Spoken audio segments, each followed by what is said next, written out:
आता एक नवीन एक्सपान्शन आहे a plus b plus c bracket square.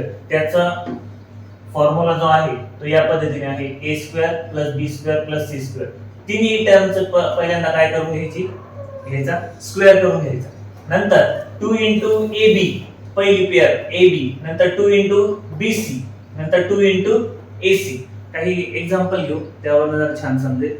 एक एक्झाम्पल आहे बघा p प्लस q प्लस 3 किंवा एक एक्सरसाइज मधलं एक्झाम्पल घेऊ 2p plus q plus 5, 2p plus q plus 5 आणि त्याचा स्क्वेअर. ठीक आहे, या पद्धतीने एक्झाम्पल. आपल्या समोर फॉर्म्युला आहे. फॉर्म्युल्यात काय सांगितलंय, याला a समजायचं, याला b समजायचं आणि याला c समजायचं आणि फक्त फॉर्म्युल्यामध्ये व्हॅल्यू पुट करायची. बघ, सो a स्क्वेअर म्हणजे काय रे, इथे टाकणार आपण a स्क्वेअर, इथे टाकणार आपण b स्क्वेअर, इथे c स्क्वेअर, इथे 2 into ab plus 2 into bc आणि प्लस 2 into ac किंवा c. बघा आता व्हॅल्यू टाकूया आपण. सगळ्यात अगोदर याला म्हणायचं a, याला म्हणायचं b आणि याला म्हणायचं c.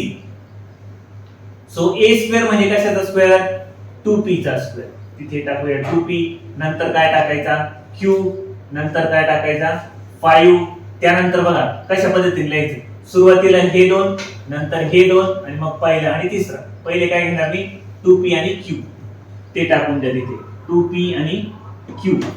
परत q आणि 5, त्यानंतर पहिला आणि तिसरा 2p आणि 5. बस फक्त आता हे सॉल्व्ह करायचं. सेकंड स्टेपला लगेच आन्सर मिळेल.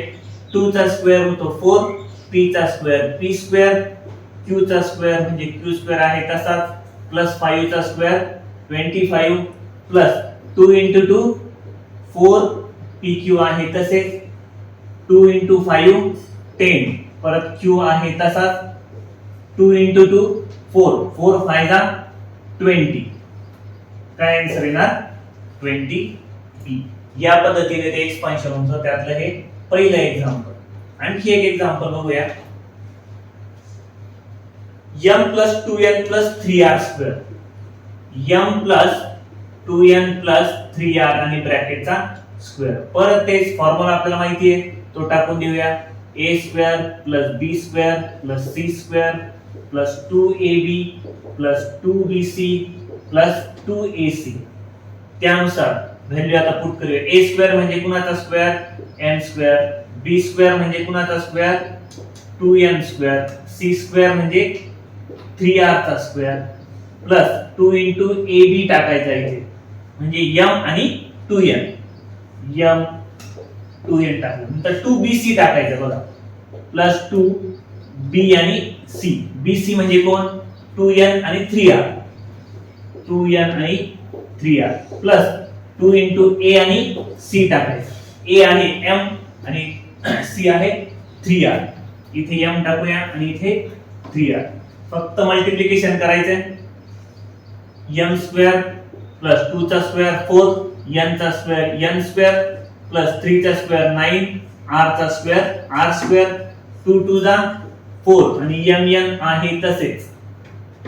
परत इथे 2 2 जा 4 आणि 4 3 जा 12, 12nr प्लस 2 3 जा 6mr. हे त्याचं